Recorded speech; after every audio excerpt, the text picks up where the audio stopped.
Hello, in this video I'm going to be talking about the Casio G-Shock auto backlight feature.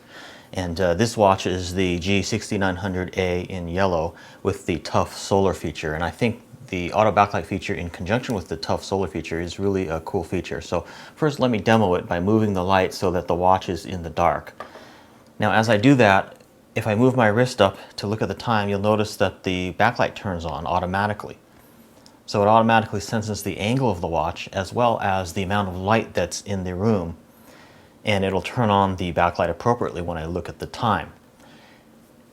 If this was in the day or in the sun, or if I shine this light right on the watch and then I do the same thing, you'll see that the backlight does not turn on because it knows that there's enough light in the room for me to see the time and it doesn't need to turn the backlight on. So let me do that again. I will move the light away from the watch and the backlight does turn on. So this is a really neat feature to use in conjunction with the tough solar feature because they do have the auto backlight function on some G-Shocks that take battery.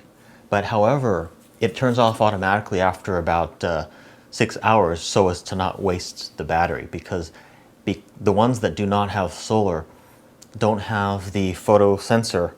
So it'll just turn on the backlight all the time, even when there's light in the room or even when you're out in the sun. So therefore, in order to prevent the lithium battery from running down, it turns off the feature after, I think, 6 hours automatically.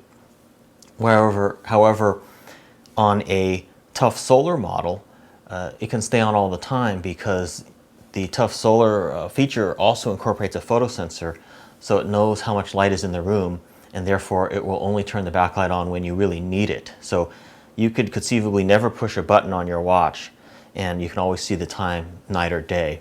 And during the day you don't have to worry about it because the backlight won't be turning on and running down your battery or anything like that. So I think it's a good combination with the auto backlight feature and the tough solar on the watch.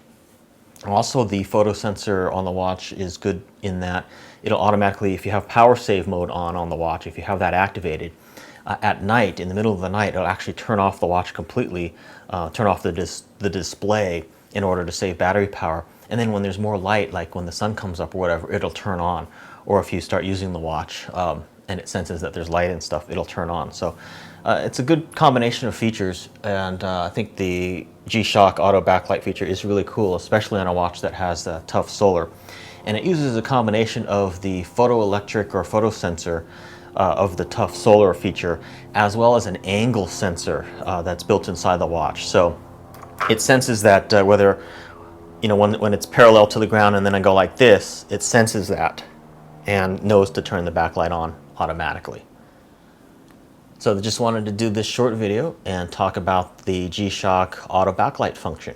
If you have any questions or comments, please feel free to leave them. And thanks for watching.